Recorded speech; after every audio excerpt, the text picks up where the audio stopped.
सबसे बड़ा मुद्दा है कि इस पंचायत में नहर तो है, नहर की खुदाई हुई सरकारी नहर है, लेकिन आज 35 सालों से पानी नदारत है। किसान को सिंचाई के लिए पानी नहीं मिलता है। जोड़िया रात होता है, जोड़िया रात जैसा महीना में 1-2 दिन आते हैं। बिचौलिया के माध्यम से कर्मचारी जो घूस का अड्डा हो, घूस कहिए या उसको जिस हिसाब से उगाही कहिए, उगाही करते हैं। ऊंचे आवाज में कहते हैं 5 किलो अनाज, औठा सटाइए तो 5 किलो मशीन उगाता है, घरे तौलिए तो 4 किलो। मैं नहीं बोलता कि मेरे माथ पर चोर और ईमानदार लिखा है। नमस्कार, अभी हम मौजूद है सरैया प्रखंड अंतर्गत बहिलवाड़ा रूपनाथ दक्षिणी पंचायत में, और हमारे साथ देख सकते हैं तमाम ये ग्रामीण मौजूद है जो अपनी अपनी समस्याओं को लेकर यहाँ से लगातार जो कि जनता के बीच तैयारी कर रहे हैं, या ये कहिए कि जनता की सेवा में आने के लिए तैयार है। किशोर कुणाल जी हैं जो लगातार जनता की समस्या को उनके घर घर जाकर सुन रहे हैं। कौन सा समस्या लेकर ये तमाम जो जनता है, ये ग्रामीण है, ये पहुंचे हुए हैं, इनसे बात करते हैं। कैसे हैं? सबसे पहले तो आपके चैनल्स के व्यूअर्स को नमस्कार, प्रणाम, आदाब, सलाम, और 97 पारू विधानसभा के जनता जनार्दन को सादर प्रणाम। और हम ठीक है। यहाँ पे काफी तमाम जनता है जो आपके पास समस्या लेकर आए हैं। क्या कुछ समस्या है, किन मुद्दों को लेकर आपके पास आ रहे हैं? देखिए, हम तो घर घर जा रहे हैं, जनता हमारे पास नहीं आ रही है। आज हमारे पदयात्रा का 93 डेज मतलब 93 दिन हो गया। 93 दिनों से हम पैदल चल रहे हैं, और अभी जहां खड़े हैं इसके बगल में ही रोड के उस साइड में आधा किलोमीटर पीछे हम रात को रुके थे, और आज पूरा गांव घूमे हैं। अजीजपुर गांव, ऐसे अजीतपुर लोग कहता है लेकिन डॉक्यूमेंट नेम अजीजपुर है इसका। अजीजपुर गांव में रुके थे, और इस पंचायत में 3 दिन हो गए घूमते हुए। तो बहुत सारी समस्याएं इस पंचायत का हमने नोट किया है, घुमा है, देखा। अभी ये बाकी है, इसलिए कि सरैया प्रखंड का अगर पुराने में माना जाए तो सबसे बड़ा पंचायत 18 वार्ड का ये पंचायत है। अभी ऐसे बड़ा कोल्हुआ है, लेकिन पहले सबसे बड़ा यही होता था, 18 वार्ड का है। तो इसमें पंचायत की जो कुछ समस्याएं हैं उसको मैं आपको बताना चाहता हूं कि अगर मैं आता हूं तो इनको दूर करूंगा। और अभी से लेके पीछे 30 से 35 सालों तक जो जनप्रतिनिधि हैं, हम मुखिया और वार्ड की बात नहीं कर रहे हैं, ये विधायक लेवल की बात कर रहे हैं, उन्होंने इसको दूर क्यों नहीं किया। सबसे बड़ा मुद्दा है कि इस पंचायत में नहर तो है, नहर की खुदाई हुई सरकारी नहर है, लेकिन आज 35 सालों से पानी नदारत है। किसान को सिंचाई के लिए पानी नहीं मिलता है, सबसे बड़ा मुद्दा है। और यह देश क्या, बिहार भी किसान से आधारित आश्रित लोग हैं, किसान खेती के लिए है, और उनको नहर से पानी नहीं मिलता है। दूसरा, स्टेट बोर्डिंग भी है इस पंचायत में, वो भी 15-20 सालों से बताते हैं कि हम घूम के देखे भी हैं। स्टेट बोर्डिंग ऐसे आपको उसकी जो जगह है वो है आपको अपना हाई स्कूल के बगल में, लेकिन वहां सामान बताते हैं ये लोग, गार्जियन लोग बताया, हम जाके भी देखे, खुल गया है, और अभी तक वो चलता नहीं है, उससे भी पानी नहीं मिलती है। तो नहर में तो आता ही नहीं है। स्टेट बोर्डिंग भी डूबा हुआ है इस बहिलवाड़ा रूपनाथ दक्षिणी पंचायत का, जहां ये दो समस्या किसानों के लिए बहुत है।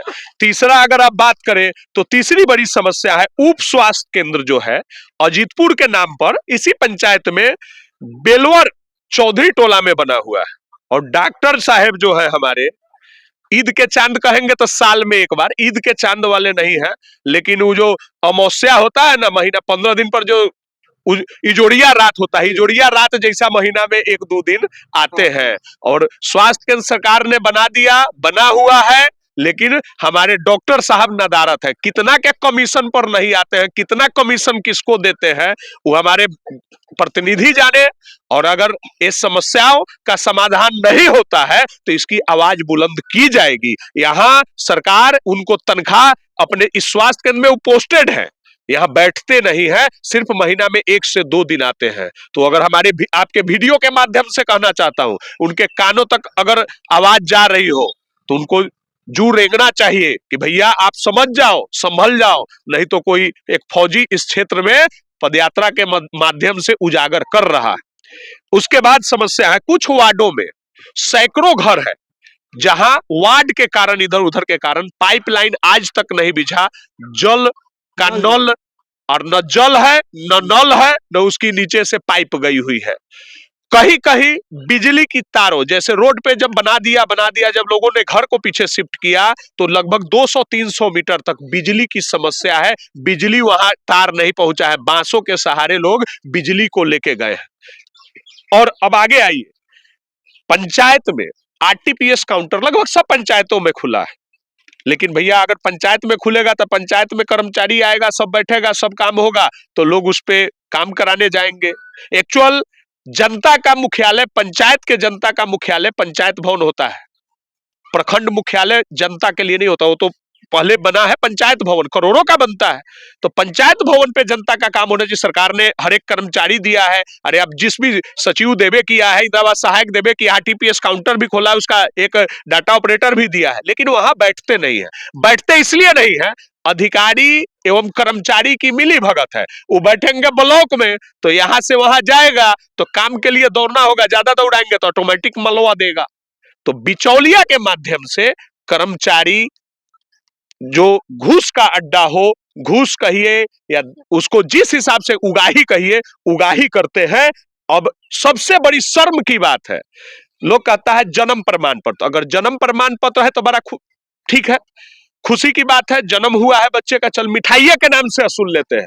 इतने बेशर्म है, बेहया है, इस शब्द को इस्तेमाल नहीं करना चाहिए। जो मृत्यु प्रमाण पत्र के नाम पर भी पैसा उगाही करते हैं, अरे उसमें कौन सी खुशी है? ये बहुत मतलब शर्मनाक बात है कि मृत्यु प्रमाण पत्र के नाम पर भी पैसा वसूला जाता है। तो ये मतलब बिचौलियों के माध्यम से लिया जाता है। अंचल एवं प्रखंड के जो भी कर्मचारी है, एक वही नहीं है, और भी धंधा, आवासीय है, आय है, या जो भी बनाते हैं आप, कहीं ना कहीं उसको जब सरकार बोलती है ऑनलाइन 15 दिन के कारण होना चाहिए, तो उसको रिजेक्ट कर देंगे, एक रोक के रखेंगे, उसको जरूरी होगा तो जाएगा, पैसा देगा तुरंत उसी दिन हो जाएगा। ये सब जो प्रॉब्लम है बहुत बड़ी समस्या है, और ये समस्या इसी पंचायत की नहीं है, ये हर एक पंचायत की समस्या है। अगर सबसे बड़ी समस्या है, एक बड़ा बढ़िया धंधा हुआ, सब चीज ऑनलाइन हुआ, तो आपका जो जमीन था, खतियान सब ऑनलाइन चढ़ा, उसमें किसी का नंबर किसी ने, कर्मचारियों ने चढ़ाया, अधिकारियों ने उसको चेक किया और गलत चढ़ाया। अब उसका भुक्तभोगी हम और आप जनता है। दाखिल खारिज या परिमार्जन के नाम पर अगर बात करें तो उगाही नहीं कहा जा सकता है, इसको जमकर दबाकर असुलाई होता है। और आखिरकार इन सभी चीजों का जिम्मेदार कौन है? इन सभी चीजों का जिम्मेदार और कसूरवार अगर आप कहें तो प्रतिनिधि है, जो यहाँ के विधायक हैं, जो यहाँ के मतलब वर्तमान मुखिया वार्ड, तो उसका ब्लॉक से बहुत वास्ता है। ये अपने प्रखंड लेवल को सुधारने के लिए विधायक होता है ना, विधानसभा लेवल के लिए। अगर हमने तो ये सुना है भैया कि कमीशन का धंधा है हर एक जगह, कमीशन के कारण ये चीज चल रहा है। जैसे अनाजे में है, कहां 5 किलो अनाज घर घर पहुंचता है? मोदी जी से बड़ा तो कोई इस देश में नहीं। अरे राष्ट्रपति तो है ही देश का, लेकिन प्रधानमंत्री से बड़ा नहीं। बड़े ऊंचे आवाज में कहते हैं 5 किलो अनाज, औठा सटाइए तो 5 किलो मशीन उगाता है, घरे तौलिए तो 4 किलो। भाई कहां जाता है? हम बोलते हैं बार बार, हर एक वीडियो में बोलते हैं, आखिर 1 किलो अनाज कहां जाता है? तो ये सब जो है कहने के लिए है, कमीशन पे धंधा चलता है, कोई बोलने को तैयार नहीं है। पारू विधानसभा में पक्ष विपक्ष है ही नहीं, ये दोनों एक साथ मतलब मिले हुए हैं। आप भी खाओ, हम भी खाएंगे, मिलजुल के खाएंगे, यही यहाँ पारू में चलता है। अब जनता जागृत हो चुकी है। जन सुराज के सूत्रधार प्रशांत किशोर जी के विचारों पे वो पूरा बिहार पैदल चले थे, मैं विधानसभा पैदल चल रहा हूं। और ऐसे ही हर एक पंचायत में प्रेस कॉन्फ्रेंस करके, जैसे आज बहिलवाड़ा रूपनाथ दक्षिणी में किया हूं, पीछे कुछ दिन पहले हमने अभी आपको बगल के पंचायत में किया था, जिसका नाम है गोरिगामा डी, और इसी प्रकार से हर एक और मधौल पंचायत की बातें बताई थी। आगे भी पदयात्रा में अगले जिस दिन पंचायत में पहुंचूंगा बातें बताएंगे। और इसी चीजों के साथ मैं आपको बताता हूं कि अधिकारी या कर्मचारी या जो भी दलाली करते हैं वो सावधान हो जाएं। अगर सरकार जन सुराज की आई तो उनकी खैर नहीं है। आखिरकार ये जनता है, ये जनता कब तक पारू विधानसभा में या बिहार में सिस्टम का मार खाते रहेगी, दर दर ठोकर खाते रहेगी? अरे अभी 6 महीना टाइम बचा है चुनाव का, जनता मालिक है, जनता जनता चाहेगी तो ऐसे सिस्टम को ध्वस्त करेगी और अच्छे लोगों को चुन के लाएगी। मैं नहीं बोलता कि मेरे माथ पर चोर और ईमानदार लिखा है, लेकिन एक फौजी का स्टैंप जरूर लगा हुआ है, हम एक फौजी है। और जनता अगर चाहेगी तो उसमें से अच्छे लोगों को चुन के लाएगी। अरे 2-3 लोग तो पुराने लड़ ही रहे थे, उनको तो देख लिया है, एक वर्तमान है या एक दूसरे। उनको अगर पक्ष विपक्ष के माध्यम से तो देखा है, नए लोगों के चुन के लाएगी। जो नए लोग अच्छे लोग होंगे उनको मैं कहा बोला वोट आप हमको दे, हम उनकी विचारों को बता रहे हैं कि आपके साथ ऐसे शोषण हो रहा है, आप अच्छे लोग को चुन के लाएं। अच्छे लोग में अगर हम आते हैं तो हमें भी आप अपना ये दे बनाइए। क्या लगता है ये जो समस्या पर आप बात कर रहे हैं, विधायक बनने के बाद अगर जनता चुनती है तो इन सब चीजों पर अमल कीजिएगा? देश में एक ही सिस्टम है, वो फौजी सिस्टम है। जो लोग फौजियों पे विश्वास करते हैं और अगर अपने घर में रात को सोते हैं तो सरहद पे कोई उनका भाई खड़ा होता है, उनका बेटा खड़ा होता है, इसी पे वो विश्वास करते हैं। तो उस पे ये फौजी इनको विश्वास दिलाता है। अगर अपने पूरे सर्विस के दौरान कहीं एक कलम नहीं लगी हुई है, कोई गलत नहीं है, तो आगे भी सही होगा, इनको विश्वास है। और मैं भी विश्वास दिलाता हूं कि एक बार इस फौजी पे विश्वास करें, आपके साथ मैं हूं और रहूंगा। और इनके पद यात्रा का जो कि माहौल है, ये पूरे पारू 97 में हर जगह पे चर्चाओं का विषय बना हुआ है। आखिरकार ये क्यों पद यात्रा कर रहे हैं? जनता इनसे काफी ज्यादा जुड़ रहा है, क्योंकि देख सकते हैं भीड़ और कतार को दिखाइएगा। ये जो तमाम लोग हैं, ये सभी लोग अपनी समस्या को लेकर आए हुए हैं। एक ग्रामीण है जो कि भ्रष्टाचार से, सिस्टम के मार से ये लोग त्राहिमाम है और इससे निजात पाने के लिए लोग आए हुए हैं। बाकी देखने वाली बात होगी कि 2025 विधानसभा चुनाव में कौन सी पार्टी बिहार के गद्दी पे बैठती है, पारू 97 में कौन से विधायक बनते हैं, ये देखने वाली बात होगी। बाकी आप लोग इस पूरे वीडियो के बारे में क्या सोचते हैं, कमेंट बॉक्स में अपनी प्रतिक्रिया जरूर दीजिएगा। मेरा नाम दीपू कुमार हुआ, आप देख रहे थे DAV न्यूज एक्सप्रेस। देखने के लिए आपका बहुत बहुत धन्यवाद।